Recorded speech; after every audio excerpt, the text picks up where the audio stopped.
This narrative is called My Fiancée Ghosted Me 2 weeks before our wedding for a secret trip with her college friends. She returned acting like everything was fine, but I was ready to confront her with the truth. Hey everyone, before we dive into today's video, I need your help.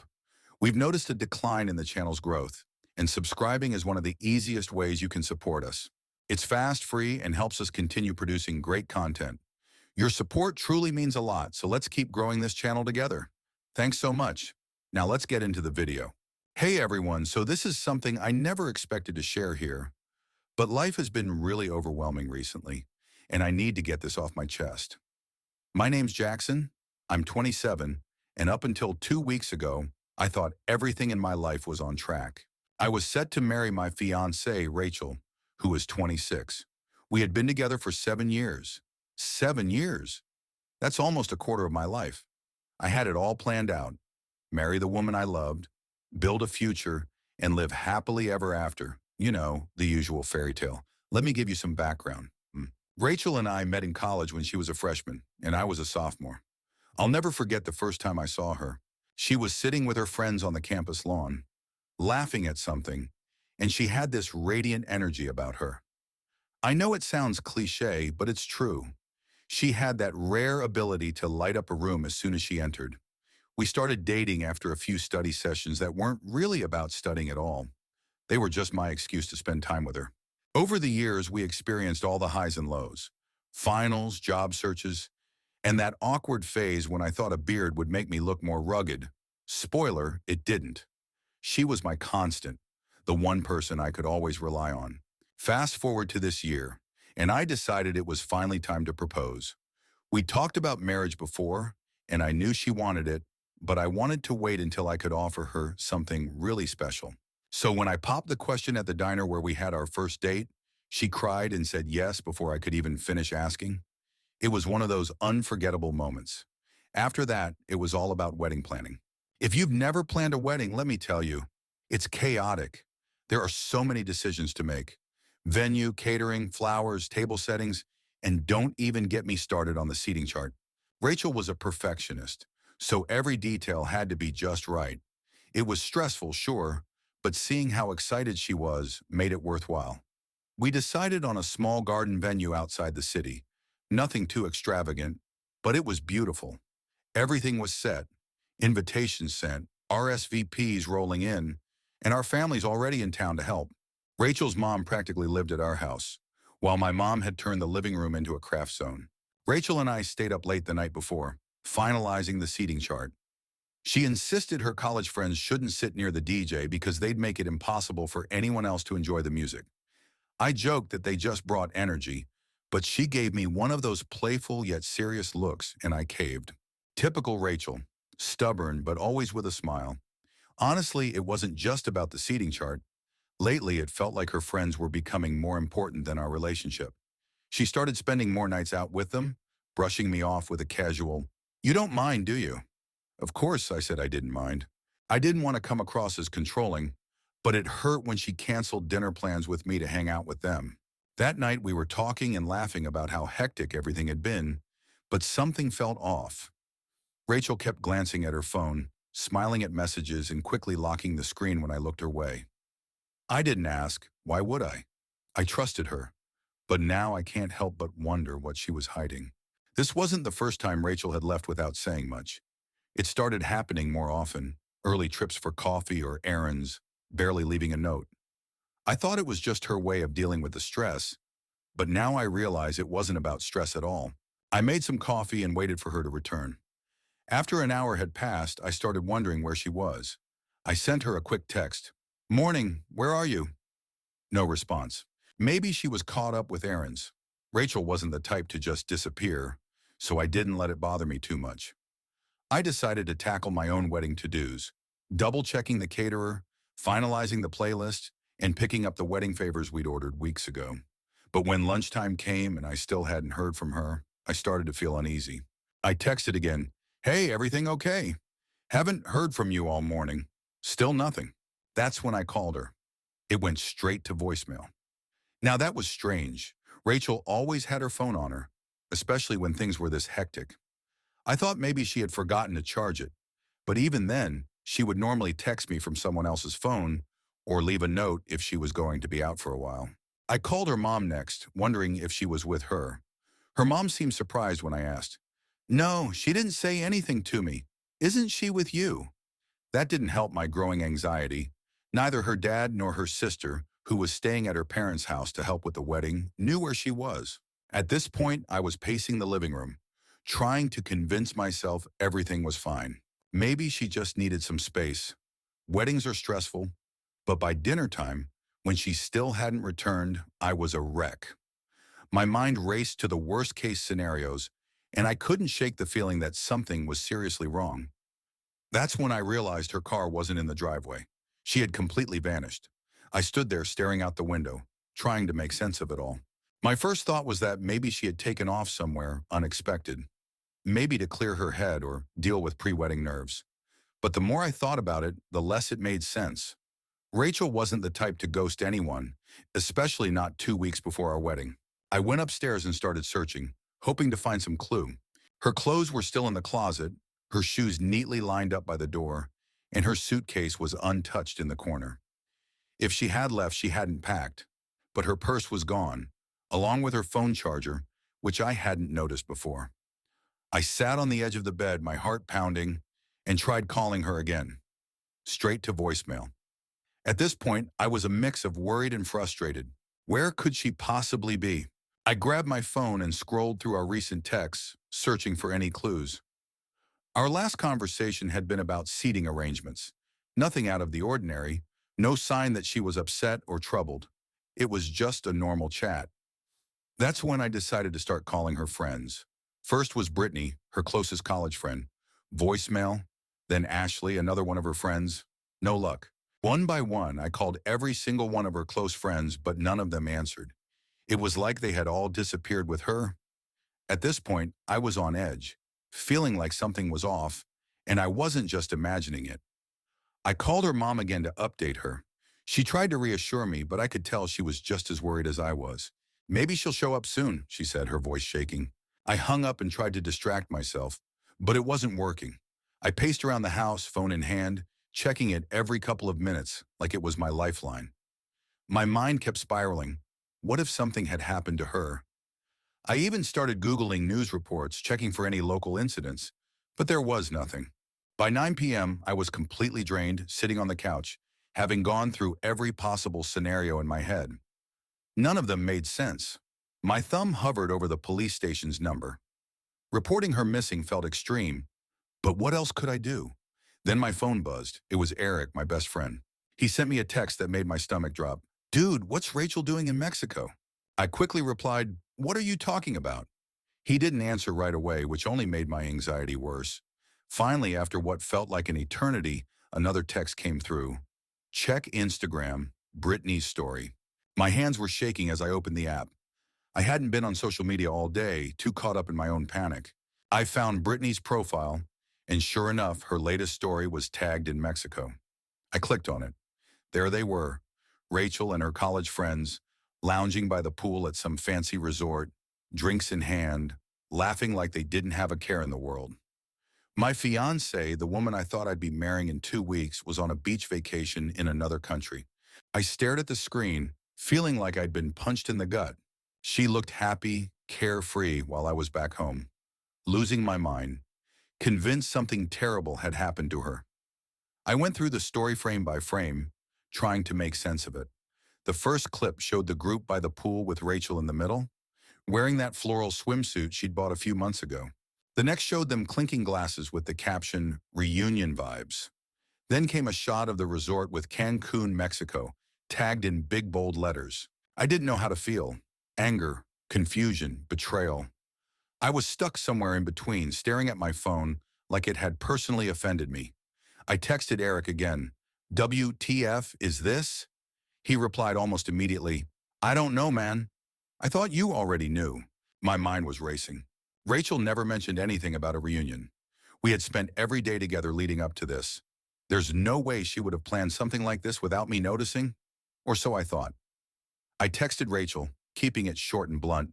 Where are you? No response. I sent another one, more forceful this time. I know you're in Mexico. Call me now. Still nothing. I stared at my phone, waiting for any sign that she was going to respond. My messages sat there, unanswered, like a slap in the face. Each second that passed made me more furious. How could she just leave without a word? No note, no message, nothing. The lack of basic decency was infuriating. We were just 2 weeks away from the wedding. 2 weeks. And instead of being here with me, planning the day we'd been dreaming about for years, she was in Mexico, completely ignoring me. I didn't even know how to process it. I thought about everything I'd invested in this relationship. 7 years of being her rock, her supporter, her everything. I'd been there for her through every tough exam, every job search, every family issue. When she wanted to change careers, I worked extra shifts to help with bills. When she needed space to focus on herself, I gave it to her without hesitation. I wasn't perfect, but I had always been there for her. And now I was sitting alone in our house. I was left completely in the dark while she was off living it up like nothing mattered. I couldn't grasp it. Her blatant disrespect was astounding. I grabbed my phone again and sent another message, letting all my frustrations pour out. Here's what I wrote. Rachel, let me make something clear. I don't tolerate being ignored. You didn't just pack up and leave. You disrespected everything we've been building, sneaking off to Mexico and then ignoring me. This isn't something I'll ever accept. We're supposed to be getting married in 2 weeks, but you've already shown me where your priorities lie, and it's not with us. If you're not on the next flight home, consider the wedding canceled. The choice is yours. I'm serious. I stared at the screen for a moment, debating whether to send it, but the anger inside me wouldn't let me hold back. I hit send. Still, no response. I sat there staring at my phone like a fool, waiting for a reply that never came. Minutes turned into hours, and with each passing moment, my anger intensified. Who does this? Who ignores the person they're about to marry, especially after pulling a stunt like this? The fury in me turned into something even worse. Hurt. How could she be so dismissive? How could she treat me, the guy who's always been there for her, like I didn't matter? Finally, late in the evening, hours after I reached out, my phone buzzed. She finally decided I was worth her time. I picked it up immediately, my voice sharp. Where the hell are you? Her response was so casual, it sent chills down my spine. I'm in Mexico. I was floored. You what? I asked, my voice rising. Rachel, you didn't tell me anything. You just disappeared. No text, no note, nothing. I thought something had happened to you. She sighed like I was being dramatic. I didn't think it was a big deal. My friends planned this as a reunion, and I didn't want to disappoint them. Disappoint them, I snapped back. What about disappointing me? The guy you're supposed to be marrying in 2 weeks. Do you have any idea what this looks like? She brushed it off. It's just a trip, she said dismissively. I'll be back in a few days and we can move on. You're making this a bigger deal than it needs to be. My hands clenched into fists as I tried to stay calm. Rachel, this isn't just about the trip. It's about the fact that you ghosted me. You didn't think I should be informed about where you were going or that you'd be gone for days? I didn't ghost you, she defended herself. I just didn't tell you. I knew you'd react like this, so I thought it'd be easier to just go. React like what? Like a man who deserves basic respect from his fiancée? I said, my voice cold. Rachel, we're supposed to be partners, but you don't seem to understand what that means.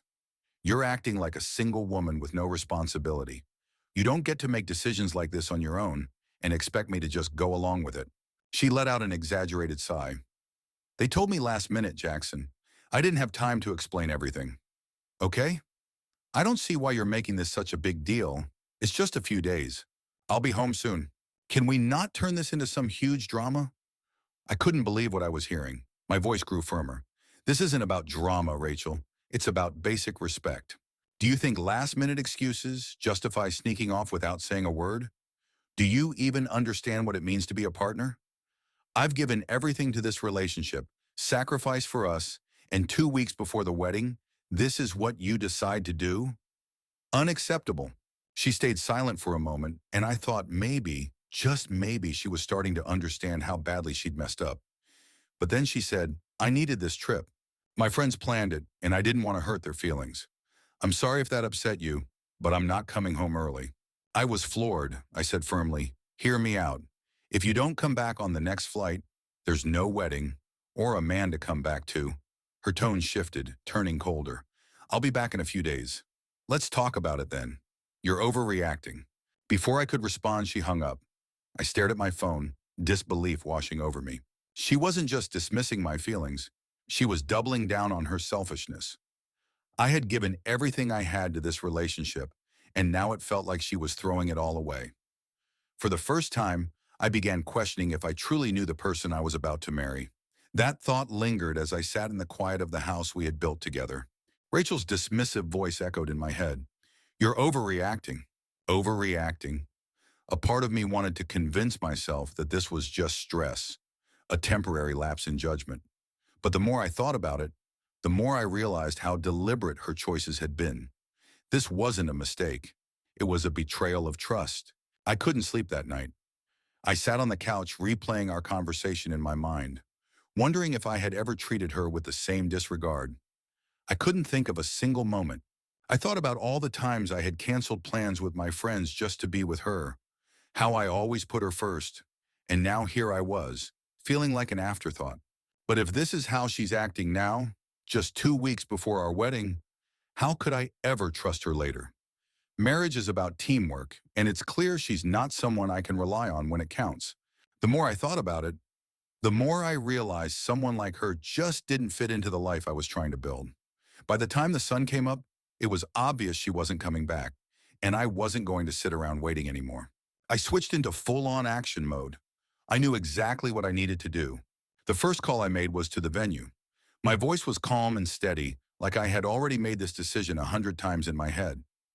I need to cancel the wedding, I told the coordinator. There was a pause followed by a quiet, I'm sorry to hear that. It wasn't just the venue. One by one, I called every vendor we had booked. The caterer, the photographer, the DJ. Each call chipped away at me a little more, but I forced myself to push through. The wedding couldn't happen after this. Of course, canceling wasn't cheap. I paid the penalties and cancellation fees, watching thousands of dollars disappear. But money wasn't the issue. It was the finality of it all. Each payment felt like a nail in the coffin of the life I had been building with Rachel for the past 7 years. When the calls were done, I turned my attention to the guest list. Some of them were Rachel's friends, the ones with her on the trip. I wrote a message to let everyone know the wedding was off. I didn't sugarcoat anything, but I kept it respectful and to the point. I won't share the exact words here, but I made it clear that Rachel's actions had shown me this relationship wasn't what I thought it was, and I couldn't go through with it. Once I hit send, there was no turning back. Some replies came quickly. A few people offered their support, saying I was brave for standing up for myself. Others were more hesitant, asking if there was any chance to work things out. One person, Rachel's college friend Brittany, had the nerve to respond with, wow, you're really airing your dirty laundry like this. Immature much? I didn't respond. I didn't have the energy.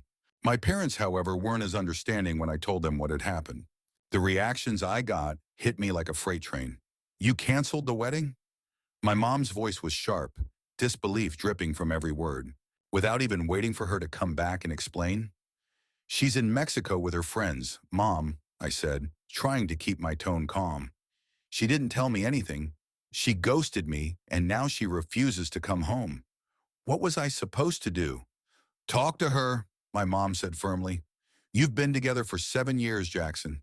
You don't just throw that away because of one mistake. She didn't make a mistake, I shot back. She made a choice. A deliberate choice to lie to me and put herself first. My dad, who had been silent up until this point, finally spoke up. We're not saying what she did was right, but you're making a huge decision in the heat of the moment. Maybe give it some time before you finalize anything. I couldn't believe what I was hearing. My own parents, the people who had always supported me, were now questioning my judgment. I felt like I was alone, stranded on an island. The situation grew even more complicated when Rachel's parents showed up later that evening. They looked confused, hurt, and desperate for answers. Jackson, her mom said as soon as I opened the door. What's going on? Rachel hasn't told us anything. All we know is that the wedding's off. I invited them in, and we sat in the living room while I explained everything. The trip, the lies, the way she brushed me off when I confronted her. Her dad's expression darkened with every word I spoke, while her mom's eyes filled with tears. I don't understand, her mom said.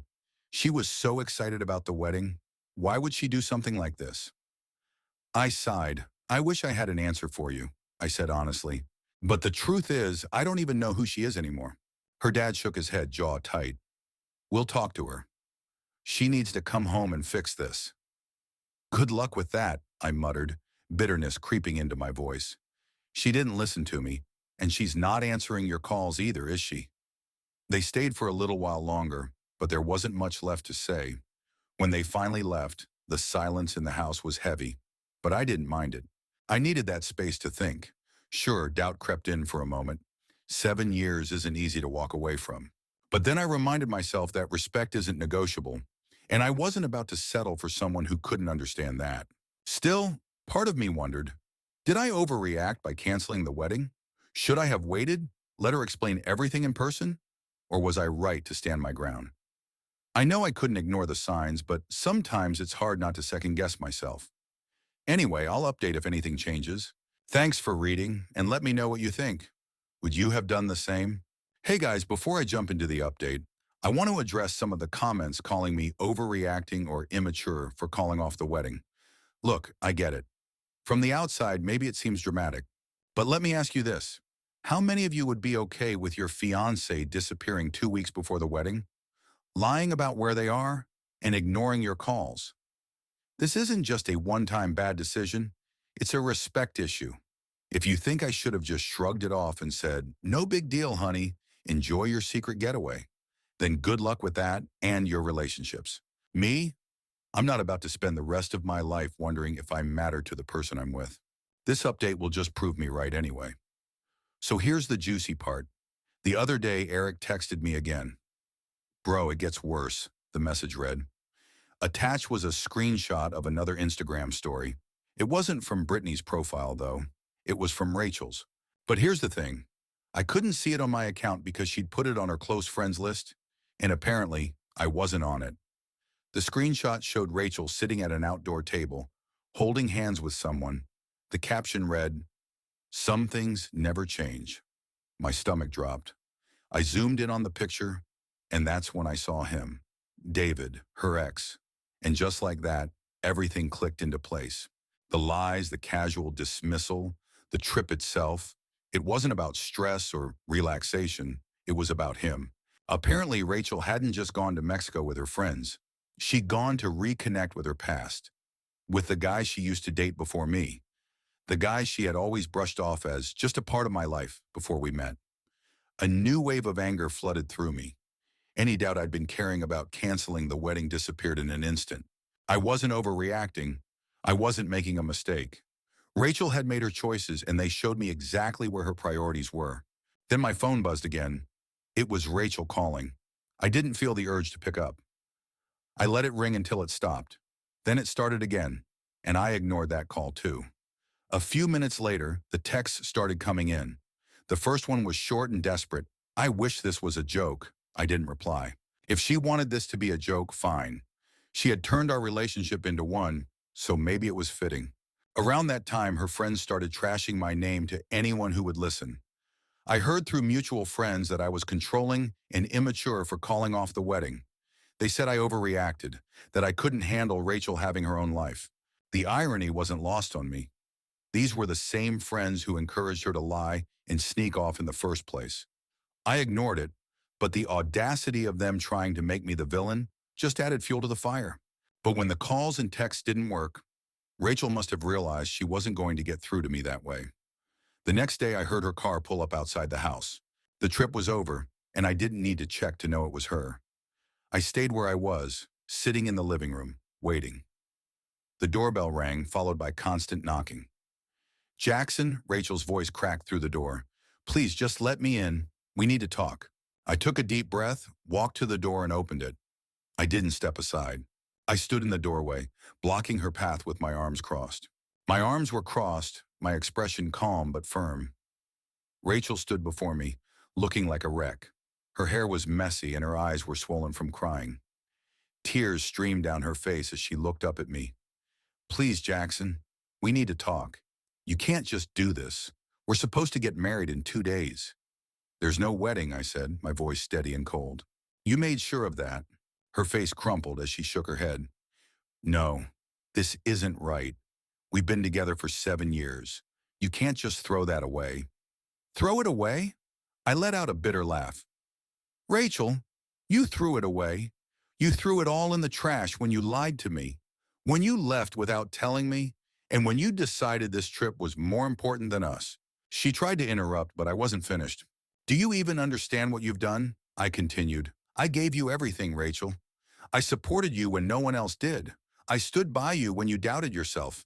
And this is how you repay me. By sneaking off to Mexico with your friends and ignoring me like I'm some inconvenience. Like I'm nothing? Her tears flowed harder. It wasn't like that, she said weakly. I didn't mean to hurt you. You didn't mean to hurt me, I repeated sharply. You knew exactly what you were doing.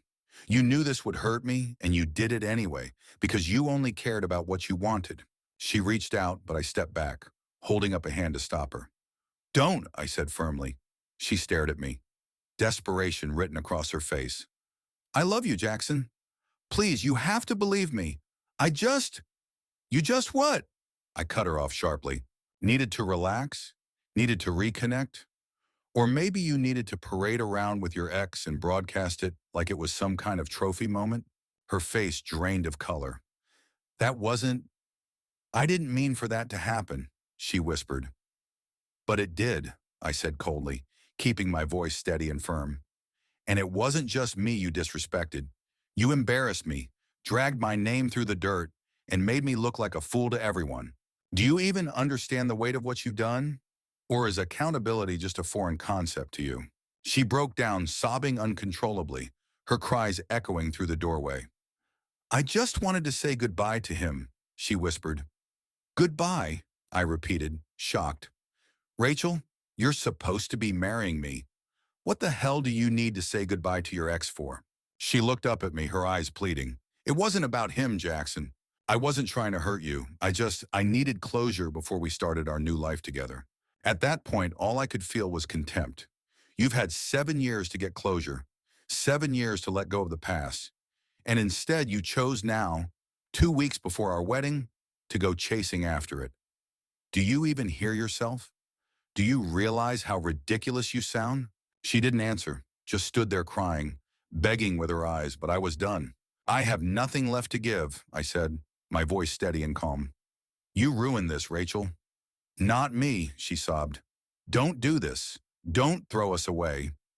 I'm not the one who threw us away, I said, stepping back into the house. You already did that. Now you have to live with it. I started to close the door, but she reached out, grabbing it. Jackson, please. I'll do anything. Just let me explain. This is over, Rachel. We're over. I closed the door and locked it, and for the first time in a long while, I felt like I could breathe. Hey everyone, this is the last update to the chaos that's been my life for the past few weeks. Buckle up because things didn't just fizzle out quietly. Rachel found new ways to make a mess. And let's just say, I'm more than ready to close this chapter for good. After I shut the door on Rachel that night, I didn't hear from her again. Not directly, anyway.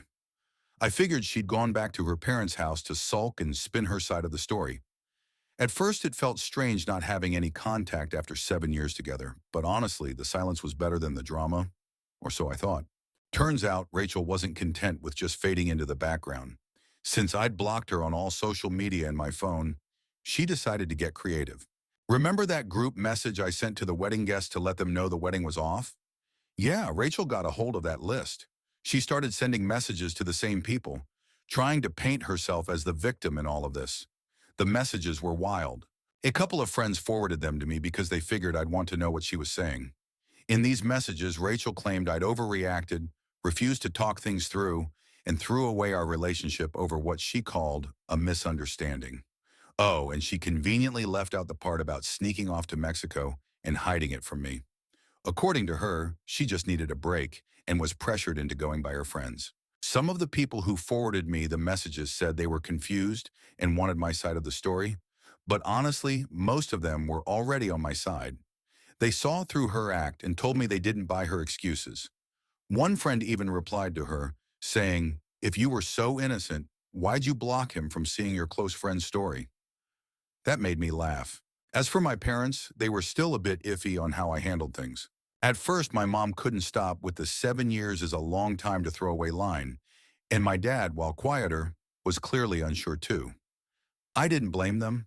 On their side, it probably looked like I was being impulsive, but then Rachel's antics came back to bite her. Apparently, she couldn't resist venting to a mutual acquaintance, who also happened to know about the guy she was cozying up with in Mexico. Long story short, word got back to my parents about the whole holding hands with the ex situation, and let's just say their opinions shifted fast. My mom went from, maybe you should give her another chance to, you're better off without her practically overnight. My dad just shook his head and said, well, that explains a lot. Rachel didn't stop at texting our mutual friends. She also tried to rope in some of my friends to advocate for her. One of my best friends, Eric, the guy who originally sent me the screenshot of her in Mexico, got a message from her asking him to talk some sense into me. Eric being Eric, he didn't hold back. He told her flat out that she was the one who messed up and that I owed her nothing. Apparently, she didn't take that well because she blocked him after his reply. Classic. The final nail in the coffin came when Rachel showed up at her parents' house unannounced. According to them, she was crying about how she had nowhere to go. Her parents, who had been trying to stay neutral in all of this, ended up calling me. They wanted to know if there was any chance I'd reconsider and at least talk to her. My answer was a polite but firm no. I told them I'd made my decision and wasn't interested in revisiting it. They didn't push after that. Since then, things have finally started to settle down. Rachel seems to have run out of steam, probably because most people saw through her act. I've been focusing on myself and getting back to the things I let slide during the relationship. It feels good to finally have clarity and control over my life again. Now I can honestly say I don't regret how I handled things. Rachel showed me exactly who she was, and while it hurt to realize that, it also made my decision a lot easier. Respect and trust aren't optional in a relationship, and once those are gone, there's no going back. Thanks for following along, everyone. I appreciate all the support and insight you've shared. This is officially the end of everything, and I'm ready to move on. I hope she is too. Take care, and if you're ever in a situation like this, remember, you deserve better, always.